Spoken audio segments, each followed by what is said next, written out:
धार्मिक स्थान पर 1 वर्ष के बाद 1 दिन का ये कार्यक्रम रखते हैं, तो उससे मंदिर की शोभा तो बनती है, पूरे गांव अटा की शोभा बनती है कि एक दिन इस माध्यम से हम और आप इकट्ठे हो जाते हैं, कुछ हमें कहने का मौका मिल जाता है, आपको सुनने का मौका मिल जाता है, और ये बाकी उठना बैठना सोना खाना पीना तो चाहे तो पशु और पक्षी भी कर लेते हैं, फिर हम में और उनमें अंतर क्या रह जाता है।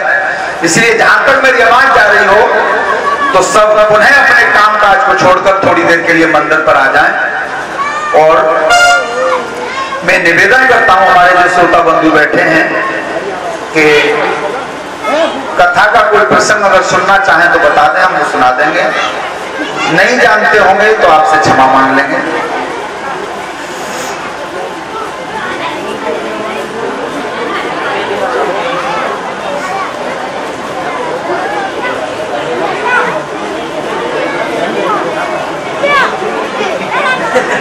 चलो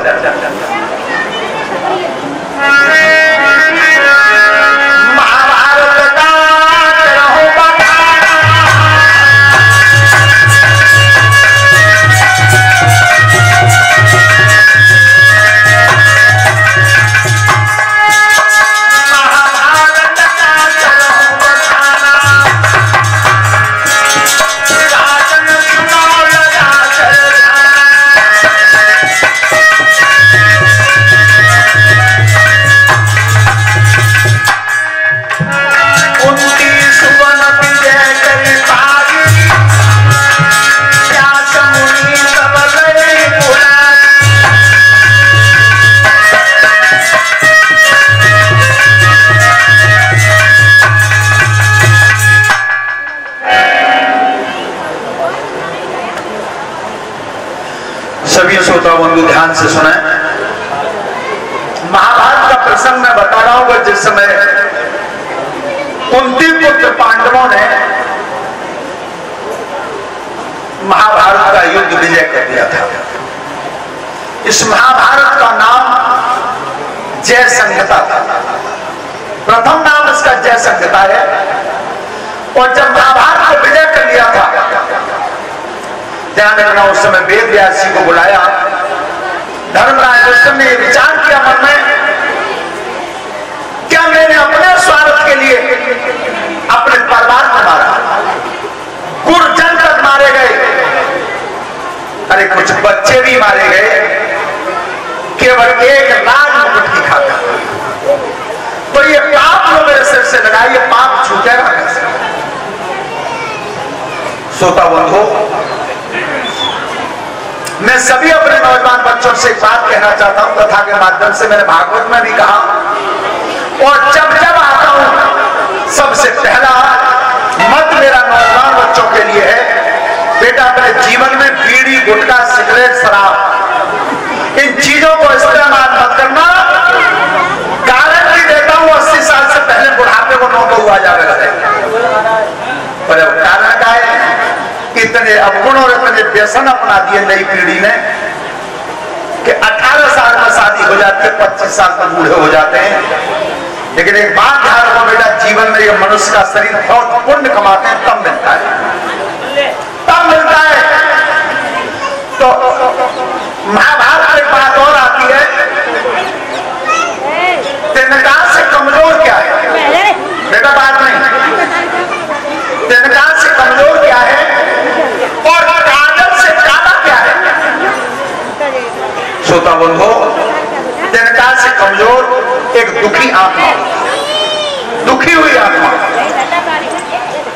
और काजल से ज्यादा काला होता है कलंक। कलंक से हमेशा बच के रहना। पृथ्वी से ज्यादा भारी कौन होता है? वो होती है महतारी। लेकिन जब पृथ्वी से भी ज्यादा वजन किसमें होता है, एक चीज वो है और उसका नाम है पाप।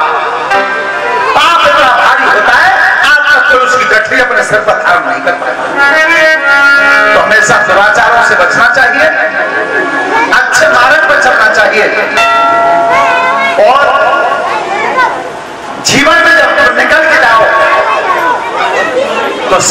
नौजवान बच्चे ध्यान रखें, तब निकलते समय तुमसे ये लोग कहें कि उनका बेटा जाना है। एक तो बात यह है, और एक बात यह है कि इतने गुणवान और इतने धनी बन जाओ चरित्र के लिए कि जब तुम्हारे पिता निकल के जाए तो पिता की पहचान बेटा के नाम से बनना शुरू हो जाए कि ये उस के पिता जाता है। लेकिन इसे बनने के लिए बहुत मेहनत करनी पड़ेगी, बहुत कठिन काम है कि जो तुम्हारे नाम से परिवार की पहचान बनना शुरू हो जाए, अच्छे कर्म करना शुरू कर तो पहचान हो जाए। तो मैं महाभारत का प्रसंग बता रहा हूं। तो उस समय वेद व्यासी ने कहा था धर्मराज युधिष्ठिर, तो तुम्हारे मन में तुम्हें पाप दबा रहा है, उसका एक प्रयत्न बताता हूं, उसे ध्यान से सुनो। तो वेद व्यासी ने धर्मराज युधिष्ठिर को बताया क्या, अरे धर्मराज ध्यान सुनो,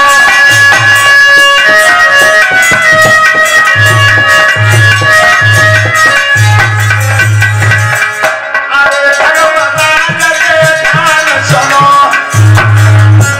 और तेरे सबर में पाइए, अरे धर्मराज ध्यान सुनो, अरे ध्यान सुनो, और तेरे सबर में पाइए। आप ध्यान से सुनो। आज मैंने खुद सुना है अपने कानों से, बहुत बच्चे हैं, पढ़े लिखे तो हैं, लेकिन वो क्या कह देते हैं कि जब धार्मिक कार्यक्रम में खा रहे हैं, अरे मैं काय की समय व्यस्त कर रहे हो, मैं खा करो, कुंभ का मेला लग रहा है, वो बात में बच्चों ने देखा भी होगा। अरे 1 से 51 बच्चे उसमें पहुंचे हैं। विज्ञान में जो सबसे पहले नंबर के विद्यार्थी वो पहुंचे, गणित के विद्यार्थी पहुंचे। एक 10 साल की लड़की है, उसने बिल्कुल जवानी 7 कांड की हर चौपाई सुना दी है। उस लड़की को सर्वोच्च सम्मान मिला कुंभ के मेला में। अरे उस विद्यार्थी को क्यों नहीं मिला जिसने साइंस पढ़ी है? क्यों? क्या धर्म का स्थान और धार्मिक चीज के लिए अलग जगह है? तो पूरे 206 देश हैं, सबसे ज्यादा भारत की, सबसे ज्यादा भारत की। क्या? अरे पाप कमाई मेरी धर्म सुनो दिलाई, अरे श्याम कराए तैयार करो, भोला तुम मंगवाई, अरे ध्यान करना तैयार करो, दवाई करो, थोड़ा पाइए।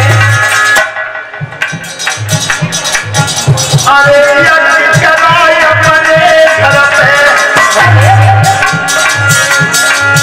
पापा क्यों छुड़वाई, और दुनिया में घोड़ा तोड़े, ताई अलग तुझे बताई, अरे दुनिया में घोड़ा तोड़े, अरे दुनिया में घोड़ा पाइए। धर्मराज युधिष्ठिर, एक तुम अश्वमेध यज्ञ कर दो और एक श्याम का घोड़ा करवा दो, 7 कलश कच्चे सोने के लंका से मरवा करके उस यज्ञ को शुरू कर देना, और अर्जुन को उस घोड़ा का रक्षक बना देना। और जब वो घोड़ा देश देश में निकलेगा तब अरे शक्ति घोड़ा रूप करे, सती अनंत लड़ाई,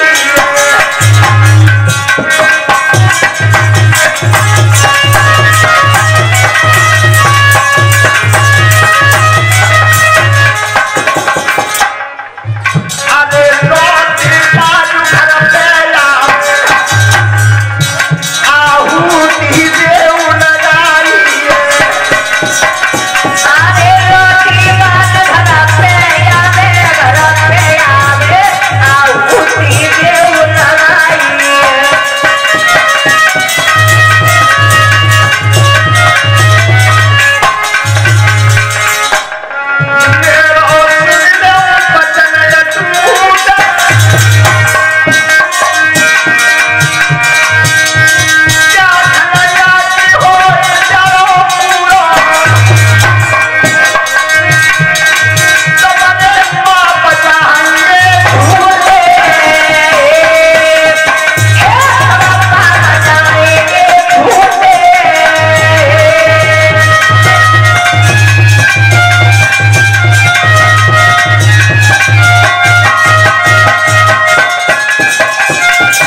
उसी समय तुम्हारे सब पाप छूट जाएंगे। वैशंपायन जी बता रहे हैं राजन जन्मेजय, जिस समय धर्मराज ने वो घोड़ा छोड़ा था, श्याम का घोड़ा पर भुजा लगी हुई थी और तांबे का पत्र गर्दन में टांग दिया था। उस तांबे के पत्र में क्या लिखा था धर्मराज ने जब घोड़ा को छोड़ा था?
से चला था,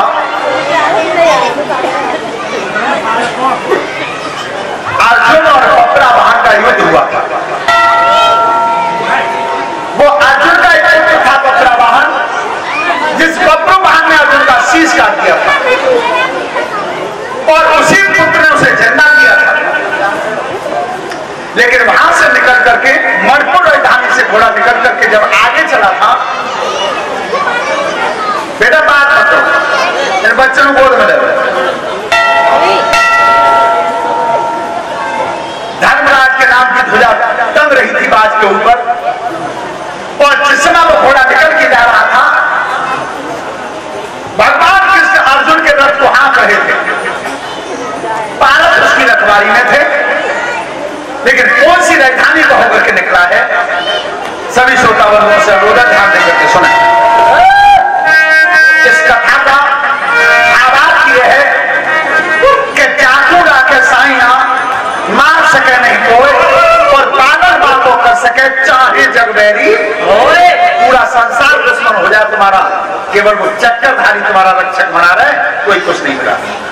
यही इस कथा का शीर्षक है, उसे ध्यान से सुनेंगे सब। कहां जा रहा है? अरे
ध्यान रखना, इस समय अर्जुन काफी धनुष को लेकर के उस घोड़ा की रखवाली में चले हैं।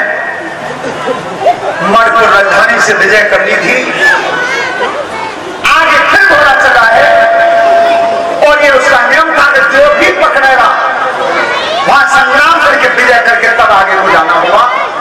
लेकिन राजधानी कौन सी थी जहां पर आकर के भगवान कृष्ण और अर्जुन दोनों खड़े हुए चौराहे?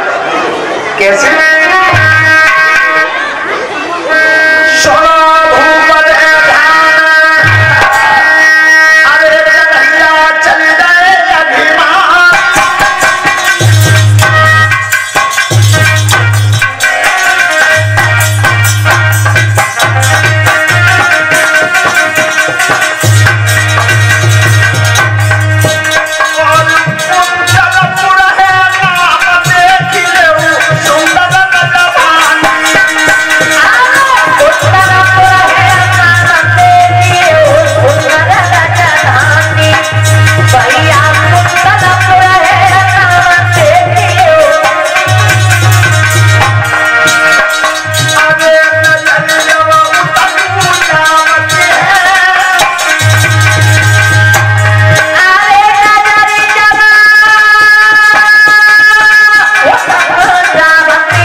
राजधानी में ऐसी खुशी कौन सी हुई है जो आज कितनी घोर हो रही है और कितनी भीड़ जा रही है और कितनी आ रही है? उसी समय नारद बाबा वीणा लेके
भगवान आप कहां जा रहे हैं?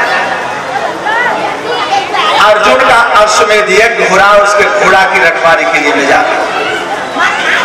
तो आज नारद जी बताते हैं महाराज, इस नगर में जो खुशी हुई है और जो बाजे बज रहे हैं, ऐसा कर्म महाराज मैंने आज तक अनोखा कहीं देखा नहीं है जो आज इस नगर में। तुम्हें वही तो पूछा चाहता हूं, ऐसा कर्म कौन सा हुआ है? तो महाराज सुनिए, इस नगर के महाराज